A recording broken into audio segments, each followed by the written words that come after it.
যদি কোরআনকে আমরা যদি দু চোখে দেখি, তারপরেও আল্লাহ তাআলা কি সব লিখে দিতে থাকবেন।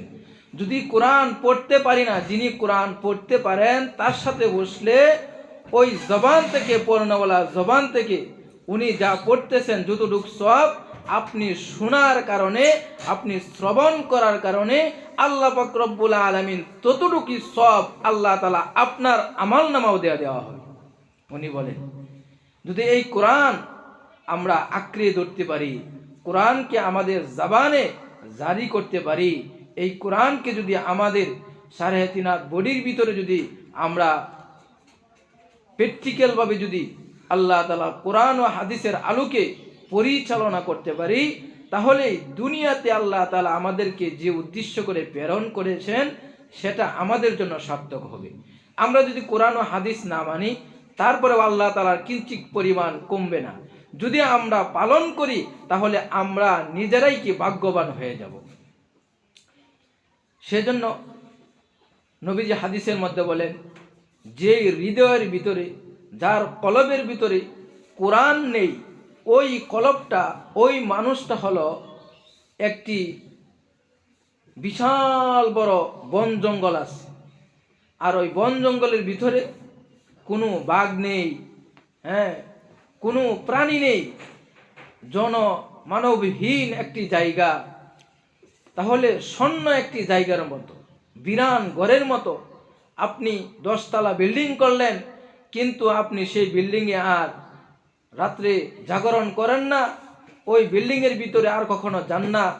আর যখন ওই ভবনটির ভিতরে কখনো যাবেন না, তখন ওই ঘরের ভিতরে মানুষের চলাফেরা যখন থাকবে না, যখন মানুষের বসবাস থাকবে না, তখন ওই ঘরের ভিতরে মানুষ না থাকার কারণে জিন, ভূত, দেও, দানব, ভূত এগুলো তারা বসবাস করতে থাকে। জিনদের আক্রাও তাদের বাসস্থান বানিয়ে ফেলে। ঠিক তেমনিভাবে যদি কারো, সে মহিলা হোক পুরুষ হোক, তার কলবের ভিতরে যদি কোরআন না থাকে, ওই কলবের ভিতরে শয়তানে বাধাবাধি, শয়তানে বসবাস করে।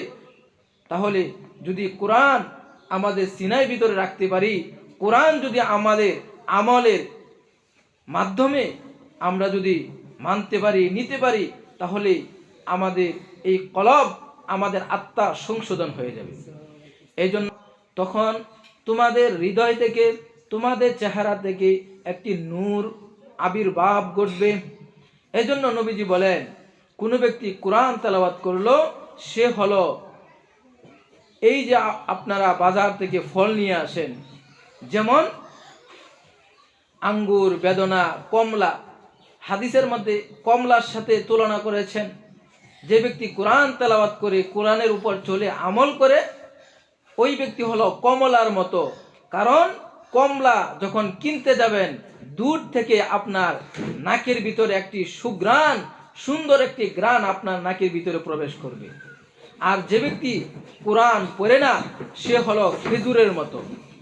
কারণ খেজুর যতই হাতে নিবেন, এর থেকে কোনো ঘ্রাণ পাইবেন না, কিন্তু খেজুরের ভিতরে কি অনেক মিষ্টান্ন আছে, খেজুরের মধ্যে কি অনেক মিষ্টি আছে। কিন্তু আপনি কোরআন পড়বেন, কোরআন পড়ার পরে আমল করবেন, তাহলে একজন মানুষ দূর থেকে দেখেই আপনাকে চিনতে পারবে আপনি কি আল্লাহওয়ালা লোক, আল্লাহওয়ালা বান্দি। এজন্য বাইজিদ মুস্তাবি রহমাতুল্লাহ আলাই, ওনার আম্মুজান আরেকজনের বাড়িতে কাজকর্ম করতেন, করায় আমি হাফেজাও হতে পারি নাই। ওই জামানায় তো কোনো মহিলা মাদ্রাসাও ছিল না। আচ্ছা যাই হোক, আমি তো একজন মহিলা মানুষ, তাহলে আমি কি করব, কিভাবে আল্লাহ তাআলার দরবারে হাজিরা দিব? তাহলে আমাকে কি করতে হবে? আমাকে এমন একটি কাজ করতে হবে, আমার ছেলেকে মাদ্রাসায় দিতে হবে।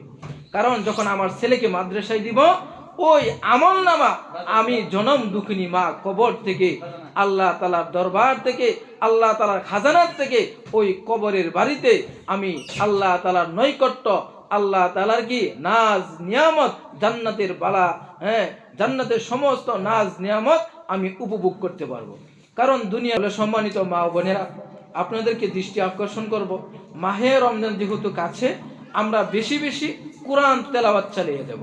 কারণ কোরআন তেলাওয়াত যখন আপনি করতে থাকবেন উজুর সহিত, যখন উজু করবেন, পবিত্রতা হাসিল করবেন, উজুর আরকানগুলোকে আপনি শুদ্ধভাবে, সুন্দরভাবে করবেন, তখন যখন নামাজে দাঁড়িয়ে সূরা ফাতিহা পড়বেন, সূরা ইখলাস পড়বেন, রুকুতে যাবেন, রুকু থেকে উঠবেন, তাহাজ্জুদ পড়বেন, আওবিন পড়বেন, তখন ফেরেশতারা ওই কালাম যিনি পড়তে থাকেন নামাজে দাঁড়িয়ে, ফেরেশতারা কান দিয়ে অক্ষগুলো আল্লাহ তাআলার কালামগুলো ফেরেশতারা নিজে কান পেতে শুনতে থাকেন। তাহলে কত দামি কোরআন! শুধু দামি নয়, এটা হলো আমার নবীজির সবচেয়ে বড় মুজিজা। যখন এই কোরআন দিয়ে যখন মুসা আলাইহিস সালাতু ওয়াস সালাম উনি ফেরাউনের কাছে দাওয়াত নিয়ে গেলেন, তখন বললেন, মুসা তুমি কোরআনের পথে ফিরে আসো। তখন বলল, আমি সহজে চ্যালেঞ্জ গ্রহণ করব না, কারণ এই কোরআন এমন এক কোরআন। মুসা আলাইহিস সালাতু ওয়াস সালাম যখন ফেরাউনের সাথে যুদ্ধ করবেন, ফেরাউনের বিবি ছিলেন আসিয়া, সে ছিলেন আল্লাহ তাআলার সৎ, আল্লাহ তাআলার এক বান্দি, এমন এক বান্দি যে আল্লাহ পাক রব্বুল আলামিনের নৈকট্য হাসিল করেছিলেন। সেও তো একজন মহিলা ছিলেন। যখন ছোট্ট শিশু মুসা, ওই নবীজি যখন ওই ফেরাউনের বাড়ির যখন গাটলা থেকে আটকিল বাক্সটা সুন্দুক, তখন ফেরাউনের বিবি উনি বলতেছেন, আমাদের ঘরে তো কোনো সন্তান নেই, তাহলে ওই যে বাক্সর থেকে দেখা যায় একটা সুন্দর ফুটফুটে বাবু, আসো, আমাদের ঘরের জন্য ছেলে হিসাবে আমরা রাষ্ট্রীয়ভাবে ঘোষণা করি। তখন ফেরাউন বললেন, না না না না না, এটা কখনো করা যাবে না, কারণ আমার তো ছেলে সন্তান নাই। কিছুদিন আগেই তো ভবিষ্যৎবাণী করছিল, এমন একটা সন্তান আসবে যে সন্তান আমার রাজ প্রাসাদকে খান খান করে দিবে, বিলীন করে দিবে, নাস্তে নাবুদ করে দিবে। না না না না না, এই ছেলেকে পালন করা যাবে না, লালন করা যাবে না। এই ফেরাউন এত কিছু করার পরেও আল্লাহ তাআলা তাকে ধ্বংস করেন নাই। তার কারণে ফেরাউন সে নিজে খোদা দাবি করছিল, এই ফেরাউন আল্লাহর সাথে শিরিক করেছিল, কিন্তু আল্লাহ তাআলা 4টি আমলের বিনিময়ে ফেরাউনকে আল্লাহ তাআলা ধ্বংস করেন নাই। তখন ফেরাউনকে দাওয়াত দিতে গেলেন মুসা আলাইহিস সালাম। তখন মুসা আলাইহিস সালাম আল্লাহকে বললেন, মুসা ছিলেন কালিমুল্লাহ, আল্লাহ তাআলার সাথে কথা বলতেন। তখন বলতেছেন, ও মালিক, হে পরওয়ারদিগার, ফেরাউন এত কিছু অত্যাচার করে, জুলুম করে, শিরিক করে, সে নিজেকে খোদা দাবি করে, তুমি তাকে কেন ধ্বংস করে দাও না? তখন আল্লাহ তাআলা বললেন, আমি মুসাকে 4টি আমলের বিনিময়ে তাকে আমি ধ্বংস করি না। 1 নম্বর কারণ, ওই ফেরাউনের বাড়িতে একটি এতিমখানা ছিল। ফেরাউনের বাড়িতে কোরআন পড়ানোর জন্য সে একটি মাদ্রাসা খুলছিল, কারণ এই কোরআন তেলাওয়াতের বিনিময়ে, এই কোরআনের বিনিময়ে আমি আল্লাহ তাআলা, সে আমার সাথে শিরিক করতেছে, কিন্তু কোরআনের বিনিময়ে ওই ফেরাউনকে আমি টিকিয়ে রাখলাম। তাহলে দেখেন মা ও বোনেরা, কোরআন তেলাওয়াতের কত দান, পড়নেওয়ালা, কোরআন পড়ানেওয়ালা। খৈরুকুম মান তাআল্লামাল কুরআনা ওয়া আল্লামা, খৈরুকুম মান তাআল্লামাল কুরআনা ওয়া আল্লামা। আওয়াজ যাচ্ছে? তাহলে এই যে যিনি কোরআন পড়াবেন এবং কি কোরআন শিক্ষা দিবেন, তারা হলো কি উত্তম জাতি। ইন্নাল উলামা ওয়ারাসাতুল আম্বিয়া, এটা নবীজি শিক্ষা প্রদান করেছেন, সাহাবায়ে আজমাইনকে দিয়েছেন, এইভাবে সলফে সালিহিন, আইম্মে মুস্তাহিদিন, এইভাবে খুলাফায়ে রাশিদিন, এইভাবে আস্তে আস্তে বর্তমান উলামায়ে কেরামদের কাছে এটা মওজুদ আছে। তাদের একটি কি আখিরাতে যাওয়ার জন্য, জান্নাত পাওয়ার জন্য তাদের কাছে একটি অস্ত্র আছে, সেটা হলো সুন্দর করে উজু করে পুত পবিত্র হয়ে কোরআন তেলাওয়াত করা। আমল হলো কি, কোরআন তেলাওয়াত করব, রোজাগুলো রাখবো, সেহরি করব, ইফতারি করব। অনেকে দেখা যায় মা বোনেরা আছে, ছেলে বালেগ হয়ে গেছে, মেয়ে বালেগা হয়ে গেছে, কমা তুই এখন রোজা রাখতে হবে না, কারণ রোজা রাখলে শরীর খারাপ হয়ে যাবে।